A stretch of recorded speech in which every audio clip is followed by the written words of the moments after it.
Gillian, congratulations on the book. You had thousands of women share their most candid, deepest desires. So what is it that women want? Everything. Everything and more. We got an extraordinary amount of women writing in when we put the call out. And yes, we got, I think, the equivalent of about 800,000 words from women from around the world. Fantasies give us the opportunity to escape. All of us have walked past an intriguing stranger on the street and done a double take. Were there any common themes that you found through these women's submissions? One of the things that was surprising to me is that there's still a considerable amount of shame that women feel about talking about their own pleasure. Women historically are put into boxes in terms of you know, whether they're a mother or a home worker or a businesswoman. Certainly, these letters allow us to talk out loud and shatter some of those preconceptions. It seems that many women around the world are aroused by the idea of having a lot. It's clear that one person's kink is another person's vanilla. Even the boys in the office have been looking over my shoulder. What's with that? It's insightful, right? I'm sure that it's, you know, we get so little in sex education. You know, it's so perfunctory and prescriptive and technical. Yeah. We've even had men say out loud, I didn't even think about women's pleasure. It's never occurred to me before. So that's interesting, you know. You two have submitted your own fantasy anonymously. It's somewhere in the book. Yes. What was that like? Somewhere. Yeah, somewhere in the book. What was that like to put that down on paper?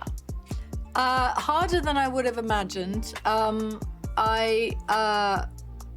not a prude by any stretch of the imagination, and yet I was really surprised that I found it so challenging. Why? It felt dirtier somehow. The act of writing it felt much more intimate. Is there anything that might give your story away in the book? Because there'll be lots of people going, which one is it? Which one is she? I don't know. I don't know. But if anybody did guess, I'm actually a really bad liar. So if anybody did actually guess, I think I'd be really bad at saying that no, it wasn't mine. You were voted the sexiest woman in the world in your 20s. And I want to know, do you feel sexier now than you did back then? Possibly, I don't know.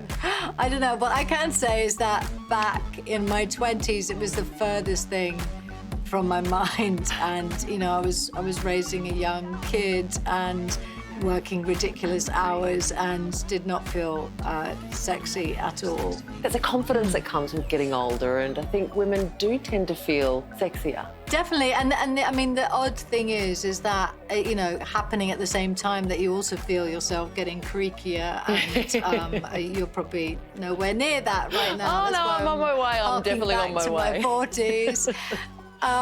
So it's an odd thing that you end up coming into your own sense of sexuality around the same time that you start to feel like you're dropping off a cliff. Before I let you go, I need to ask, you've said that you're in your I'm gonna have fun era. I love that. Any advice on how we can fully embrace that?